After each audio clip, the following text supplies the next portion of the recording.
Bienvenue dans le monde du petit-déj et bienvenue dans la culture asiatique. Chez nous, la spécialité, c'est la soupe.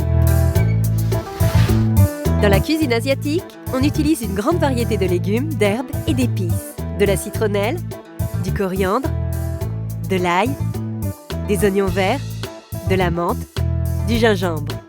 Les ingrédients sont généralement bouillis, cuits à la vapeur ou sautés.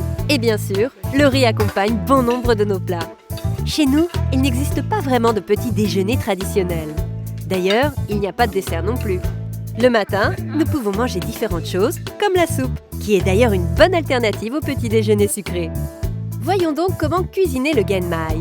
On prépare cette soupe la veille pour le lendemain, dans une marmite fermée, en s'armant de patience. Pour 4 personnes donc, prévoir 150 g de riz complet, 2 carottes, un oignon, un poireau, un navet, une branche de céleri, de la sauce soja ou du gomasio. Fais d'abord bouillir l'eau, environ 5 bols. Ajoute le riz et les légumes. Dès que l'ensemble bout à nouveau, baisse le feu et laisse cuire à feu très doux en remuant de temps en temps. Laisse cuire à feu très doux le plus longtemps possible ou enveloppe la marmite de couverture pour conserver la chaleur.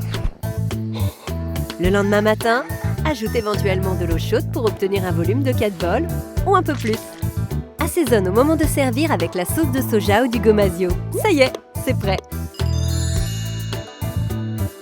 Il y a plein d'avantages à la soupe.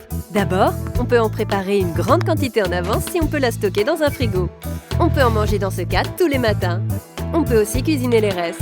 Ils peuvent être donnés aux enfants lors du prochain repas. Ça permet de faire des économies et de moins jeter.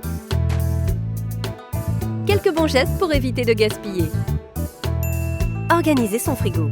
Les produits proches de la date de péremption peuvent être placés devant, par exemple. Planifier ses repas, c'est créer ses menus, faire sa liste de courses. Voilà, c'est tout pour moi. À bientôt avec d'autres recettes de petit déjeuner et d'autres conseils malins.